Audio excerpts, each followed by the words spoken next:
Hey guys, welcome to my channel. நான் உங்கள் குறிஞ்சித்தேன். இன்றைக்கி மழை காலத்துக்கு ஏற்ற ஒரு பவுடர், ஒரு சூரணம் செஞ்சு வச்சுக்கலாம் அப்படின்னு சொல்லிட்டு இதை நான் ப்ரிப்பேர் பண்ணியிருக்கேன். 1 மந்த் பயங்கர இருமல். ஸோ டேப்லெட்லாம் போட்டேன், டானிக்லாம் குடித்தேன். சும்மா ஒரு ஃபுட்டில் ஏதாவது ஒன்று ரிலீஃபாக வச்சுக்கலான்னு சொல்லிட்டு திருக்கடுகத்தில் பார்த்திங்கன்னா சுக்கு மிளகு திப்பிலி இருக்கும். இதுவே போதும்.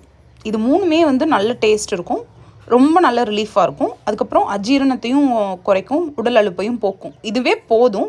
நான் அதை அரைக்கும் போது கூட அதிமதுரம், சித்திரத்தை, அக்ரஹா, இது 3 இருமல், நெஞ்சு சளி, அதுக்கப்புறம் சளி, இது 3க்கும் ஹெல்ப் பண்ணுன்றதுனால இது 3 நான் எக்ஸ்ட்ரா எடுத்திருக்கேன். நீங்கள் இதெல்லாம் 10 கிராம் மட்டும் எடுத்துக்கலாம். இப்போ டோட்டலாக எல்லாமே 50 கிராம்ஸ் இருக்குது. நீங்கள் இந்த அதிமதுரமும் சித்திரத்தையும் எடுக்கும்போது நீங்கள் ஒரு 10 கிராம்ஸ் எடுத்துக்கலாம். ரொம்ப தேவையில்லை. ஏன்னா அதிமதுரம் ஒரு வகையான இனிப்பு கொடுக்கும், அதை சாப்பிட முடியாது. ஸோ அதை நீங்கள் குறைச்சிக்கணுன்னா குறைச்சிக்கலாம்.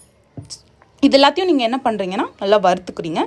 வறுத்துட்டு இந்த மாதிரி கல் அடிக்கிறதுக்கு முன்னாடி இடிகளில் வச்சு அந்த குச்சியாக இருக்கலாம் நல்லா நச்சு, அதுக்கப்புறம் இந்த அம்மியில் போட்டு அதை நல்ல குச்சியாக இருக்கலாம் நல்லா கொஞ்சம் அரைச்சிட்டு, அதுக்கப்புறம் நீங்கள் மிக்சியில் போட்டு அதை சலிக்கணும். கிட்டத்தட்ட ஒரு எந்த அளவுக்கு கடைசியில் உங்களுக்கு பவுட்ரு வருதோ அது வரைக்கும் சலிச்சுக்கிட்டே இருக்கணும்.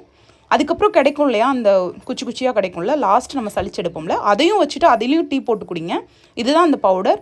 இதை நீங்கள் அப்படியே சுடுதண்ணில் ஒரு ஸ்பூன் போட்டுட்டு தண்ணி குடிச்சிக்கலாம், அப்படியும் குடிக்கலாம். ஜீரணத்தையும் சரிப்படுத்தும் உங்களுக்கு. அதுக்கப்புறம் இந்த மாதிரி இதை டீ போட்டும் குடிக்கலாம், லேகியம் செஞ்சும் நீங்கள் சாப்பிட்லாம். That's all. மறக்காம நம்ம சேனல் சப்ஸ்கிரைப் பண்ணிடுங்க காய்ஸ். இதை நீங்கள் ப்ராப்பராக ஸ்டோர் பண்ணி வச்சுக்கணும். இதை 1 இயர் வரைக்கும் வச்சுக்கலாம். பட் எதுக்கு, என்னை பொறுத்தளவுக்கு ஒரு 3 மந்த்ஸ் வரைக்கும் வச்சுக்கலாம். ஏன்னா அதுக்கப்புறம் அது நல்லாயிருக்குமா என்னன்னு தெரில. பட் இதை 1 இயர் வரைக்கும் நீங்கள் ப்ராப்பராக ஸ்டோர் பண்ணிங்கன்னா ஸ்டோர் பண்ணலாம்.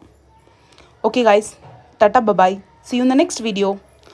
மறக்காமல் சப்ஸ்கிரைப் பண்ணிவிட்டு லைக் பண்ணிடுங்க.